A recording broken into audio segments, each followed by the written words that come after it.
Welcome to the SkullKing Fantasy Football Podcast, powered by StatRoute.com. And now, here's your host, Ryan Skullroot.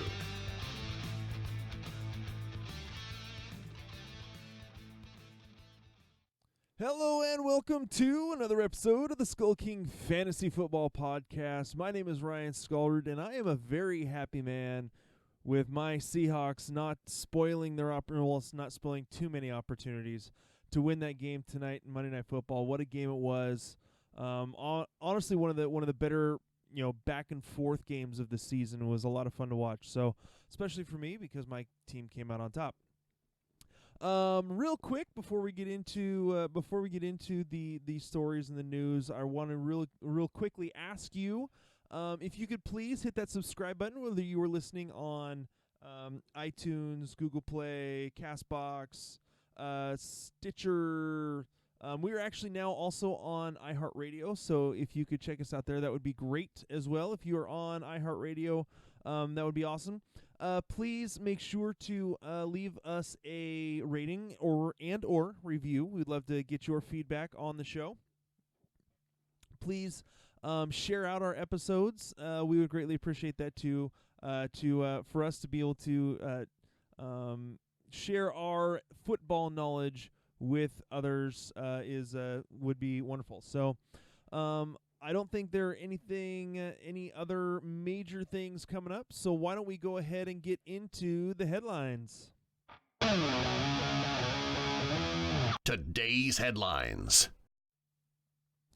And starting off the headlines, really it's kind of been the story of the year. If you take off, between Lamar Jackson and Russell Wilson, those two really are as of right now, the halfway through the year MVPs. Both have been playing just absolutely phenomenally. Now, while I understand Jackson has more fantasy points, honestly, because he does more running of the ball than Wilson does. Both have been absolutely phenomenal this year. And a case can be made for Lamar Jackson. The thing to look at this year, though, is the fact that he is actually on pace for 422.5 fantasy points on the season. And the reason I bring that up is because that would be the most ever scored by anyone in a fantasy season. The highest ever was scored last year by Patrick Mahomes, scoring 417.1 in 2018. So just the pace that Lamar Jackson is on. For those of you who drafted him, who were able to get him in your leagues, your team should be doing phenomenally well, especially considering that Lamar Jackson wasn't too high of a draft pick in a lot of cases. So, a great pick for those of you who have him. He's been a lot of fun to watch, other than when he plays against your team, I'm guessing. So, I know that from experience here in Seattle. So, just a phenomenal season from Lamar Jackson. It's been a whole lot of fun to see, and to see if, from a fantasy perspective, see if he actually can break Mahomes' record from last year. Story number 2, this actually comes from tonight's Monday Night Football game. Both Emmanuel Sanders and Tyler Lockett left the game early with injuries. Emmanuel Sanders was in the first half with a rib injury. They declared him out. We'll kind of have to wait to see what's going on there with his injury. Tyler Lockett went out late in the fourth quarter, did not even play in the overtime due to what they say, a lower left leg injury. So we're looking at probably a calf injury. Emmanuel Sanders, this is kind of concerning for Jimmy Garoppolo in terms of the Emmanuel Sanders, because if Emmanuel Sanders is missing time, that doesn't, really, Deebo Samuel is the only other wide receiver that could really do anything tonight for the San Francisco 49ers. We don't know how long George Kittle is going to be missing with his knee and ankle injuries. And so because of that does not provide a whole lot of targets for Jimmy Garoppolo to be throwing to. What's helpful for Tyler Lockett is that he is actually on bye this next week, and I believe their next game is the Sunday Night Football game in Week 12 against the Eagles. So we've got a little time with the Tyler Lockett injury. Emmanuel Sanders, not quite so much. It affects more than just Samuel's owners. This affects anyone that would possibly use Jimmy Garoppolo as a streaming option. If both Emmanuel Sanders and George Kittle are out next week, I'm not wanting to use Garoppolo at all, even going up against the Arizona Cardinals defense. So, big story number 3, Devonta Freeman suffers a foot sprain. We are unsure as to how much time he is going to miss. This is definitely something you're going to have to watch. For those of you, we'll get into this in the waiver wire show, but obviously Brian Hill is going to be a guy to look at for your waiver wire ads. I think that if he misses much time, I really think that Brian Hill can fill in quite well. He's proven to do a fairly good job in the time that he has filled in for Ito Smith with him going on IR. I think that Brian Hill is a really solid competitor, great runner that could fill in quite nicely for Freeman if Freeman does miss time. We are still unsure as far as going to the waiver wire. I do think you should go, if you have the availability, go and get Brian Hill if you can. So, other things to go along with that, sticking with the same team, Austin Hooper has a knee injury. He is getting an MRI to figure out how much time he's going to miss. He is currently leading all NFL tight ends in receptions with 56. He has been the number 1 fantasy tight end so far on the season. He's probably going to be week to week, so he's probably going to miss. My guess, he's going to miss at least 1 game, possibly could be 2. So we'll kind of get into that. Mike Davis, who was released by Chicago, has been claimed by the Carolina Panthers. Hopefully, that'll give a little bit of a reprieve to Christian McCaffrey, having a veteran running back who has shown to be a solid producer. He wasn't much of one in Chicago, but none of the running backs have been. And I blame Matt Nagy for that. So, moving on, Chris Herndon, who came off suspension, was getting healthy. Tight end for the Jets, is now out for a little while with a broken rib. We'll see how long that is. Dwayne Haskins has been named the starter for the rest of the season for the Washington Redskins. I think they just want to see what they have with him. I know that Jay Gruden got fired earlier in the year, so they got Bill Callahan as the interim head coach, and they want to see what they've got. So Dwayne Haskins is going to be the starter. Hopefully he can get a little more protection in terms of from the line to be able to make throws. He just has not been able to do that. With Dwayne Haskins as the quarterback, I would maybe, if you're in a 12 to 14 team league and you haven't had a trade deadline come up yet, I would look at trading Terry McLaurin, get what you can out of him. Because if Dwayne Haskins can't get any protection, he is not going to be able to get the ball out to Terry McLaurin. The last few weeks have been horrible for McLaurin. He started off hot, but that was with Case Keenum as the quarterback. If they're going to Dwayne Haskins, who so far has not looked like an NFL quarterback, that's going to mean trouble for McLaurin. I actually am probably going to drop McLaurin in a 10-team league. That being said, that's because I have Keenan Allen, Mike Evans, Cooper Kupp, Tyler Lockett, Cortland Sutton, and DJ Chark. And I can only play 3 wide receivers. So McLaurin obviously is going to be the one to get the axe there. So then the one last story to look at is Delaney Walker, who's been out with injury for a few weeks now, looking to get back after the Week 11 bye into Week 12.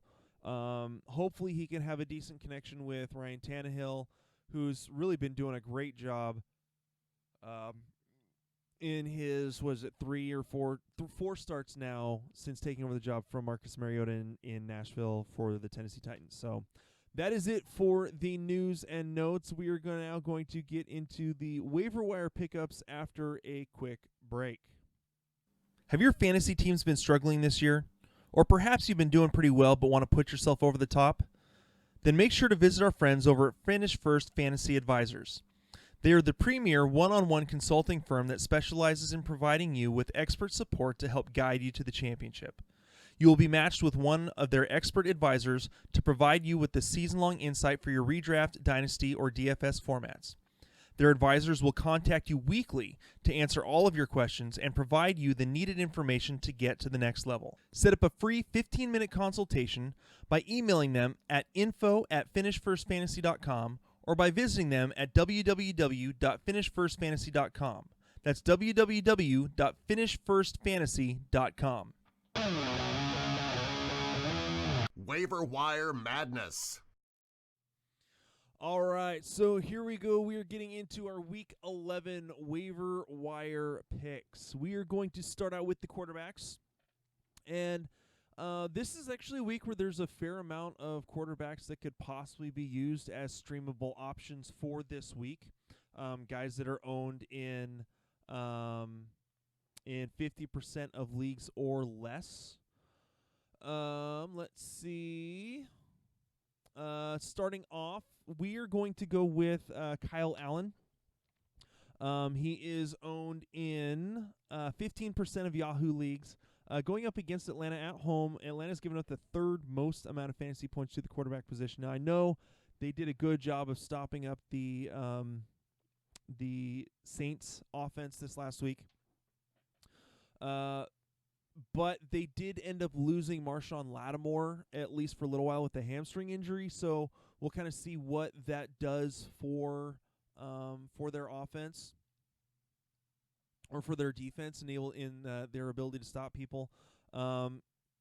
What helps out Kyle Allen is having someone like Christian McCaffrey that he can throw to and be able to work the ball out of the backfield that way. So I like Kyle Allen as a possible streaming option. Again, in streaming options, you're only looking for someone to fill in on your bye week who can get you, say, 250 yards and maybe 2 touchdowns. You can get that, you're in great shape.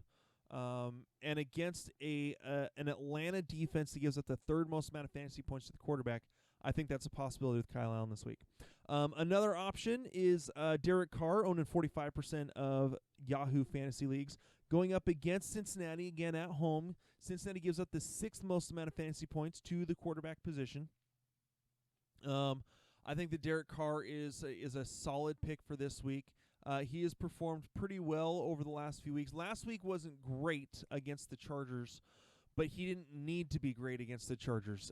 He did throw for 218 yards and a touchdown, but for the most part, they kind of relied on the run game. In the previous 3 games before, I scored 13 points in Week 10.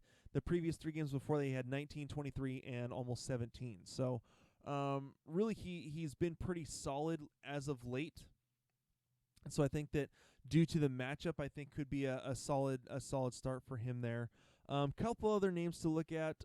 Owned in 21% of leagues. Nick Foles, I think, is possible. Going up against Indianapolis, at Indianapolis, it is his first week back. I think that he could provide a decent little spark for the Jaguars Jaguars offense. Again, it's all depends on availability. That's why I'm throwing some of these names out. Ryan Finley, the rookie quarterback for the Bengals. The only reason I put this out there is because Oakland does give up the 2nd most amount of points to the quarterback position. Mind you, they played very, very well last week against Phillip Rivers and the Chargers. So Ryan Finley's more of in a deeper 2 quarterback league where you need a body just to fill a spot, just to get as many non-negative points as possible. Ryan Finley is your guy there. So the only other guy that I would possibly look at is Jacoby Brissett, owned in 38% of leagues. Again, all depends on his knee and whether he's practiced or not. So you kind of have to wait and see on that one. I don't think there's going to be a mad rush to pick up Jacoby Brissett coming off injury. So for that, that's kind of a last resort, maybe later in the week. Moving on to the running back pickups. Starting off with 2 guys that are basically probably taking over starting roles. Number 1, I think the overall starting position to take is going to be Brian Hill. 5% owned in Yahoo, going up against Carolina, at Carolina, who gives up the 5th most amount of fantasy points to the running back position. Brian Hill has, like I have said, he has been pretty solid so far this season in terms of production.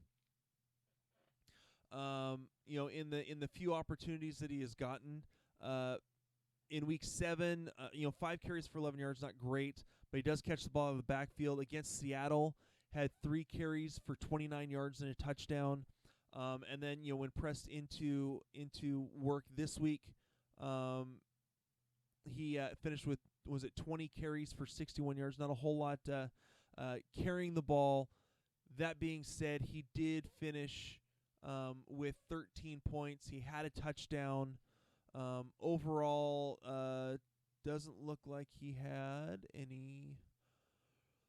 Trying to get his receiving. He did have 1 reception for 10 yards and a touchdown. So while he didn't score a touchdown on the ground, he did get one through the air. So he does have the ability to catch the ball in the backfield. So again, I think that he is a solid pickup in an offense that is starting to get going a little bit, and could be a solid fill-in, low end running back 2 range. A couple of the other guys I have on here, J.D. McKissic again.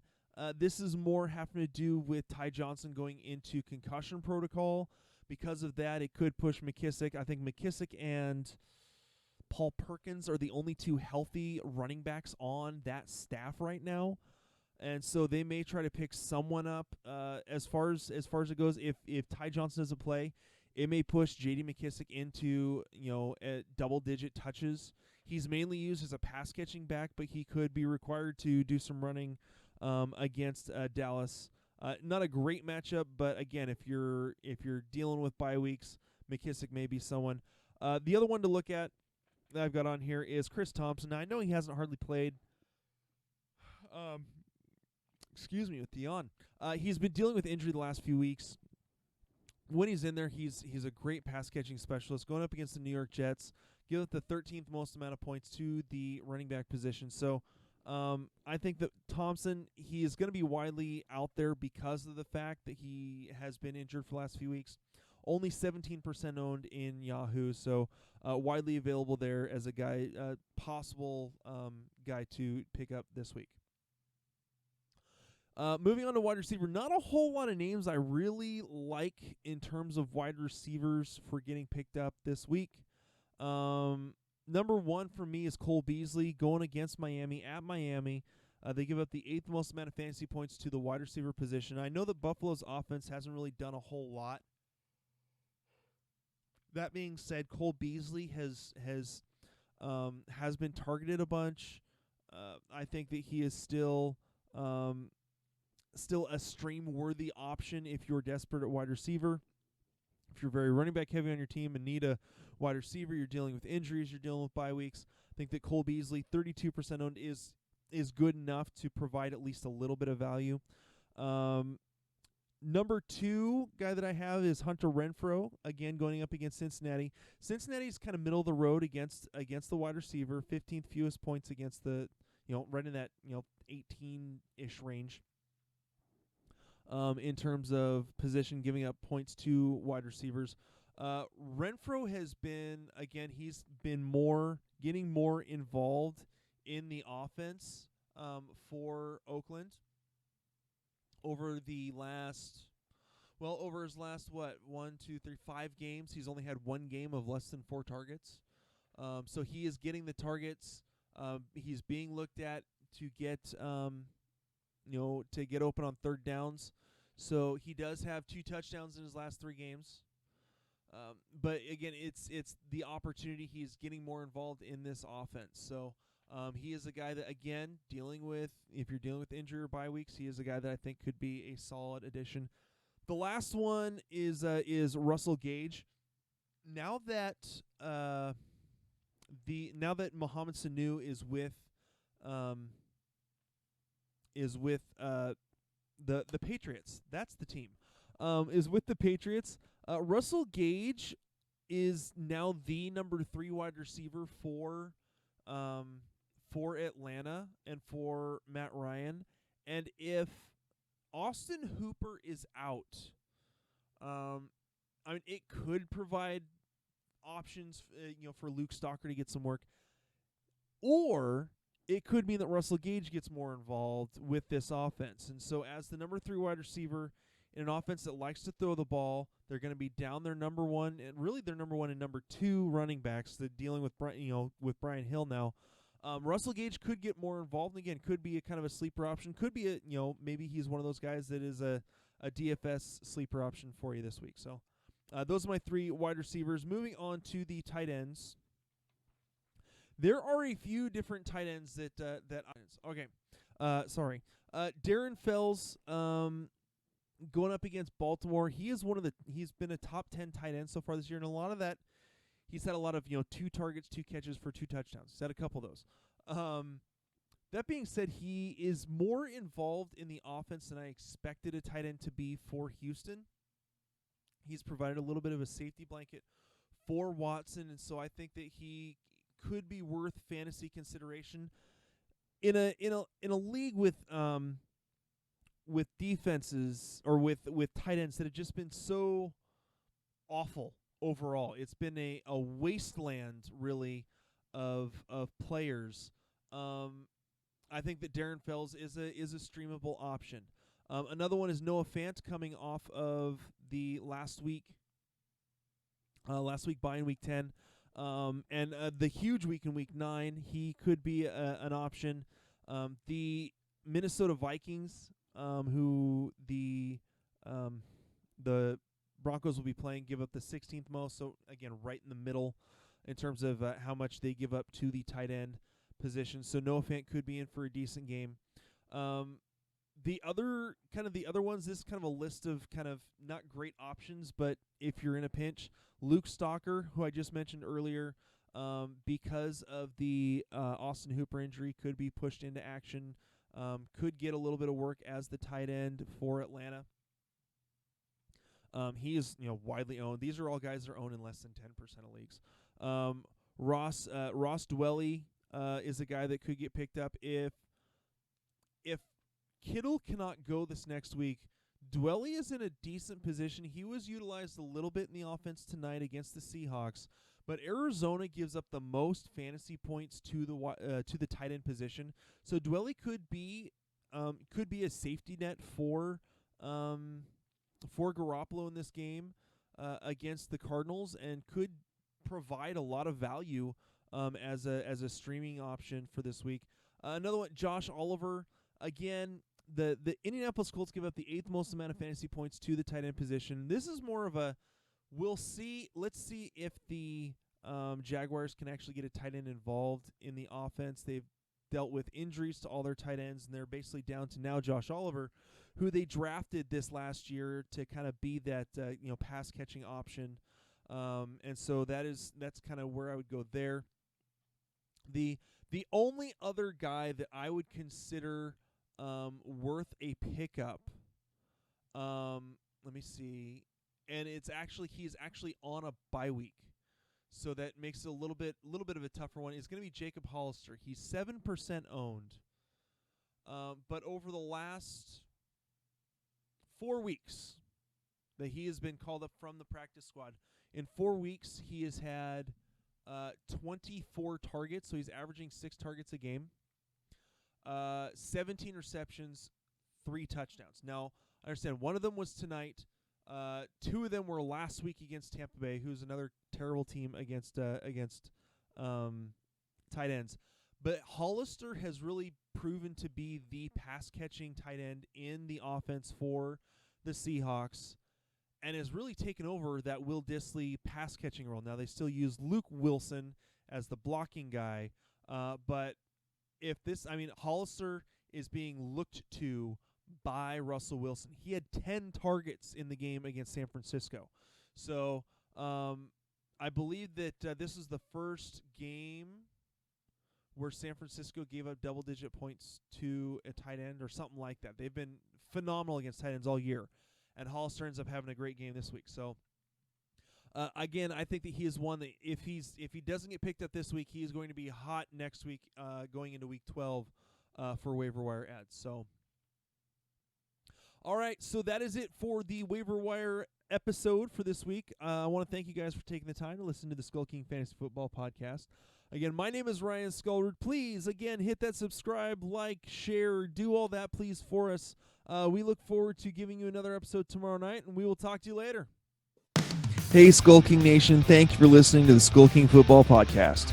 Did you like this episode? If so, be sure to go to iTunes, Stitcher, Google Play, and YouTube to subscribe. Also, please leave us a rating and reviews to let us know how we can better help you rule your leagues.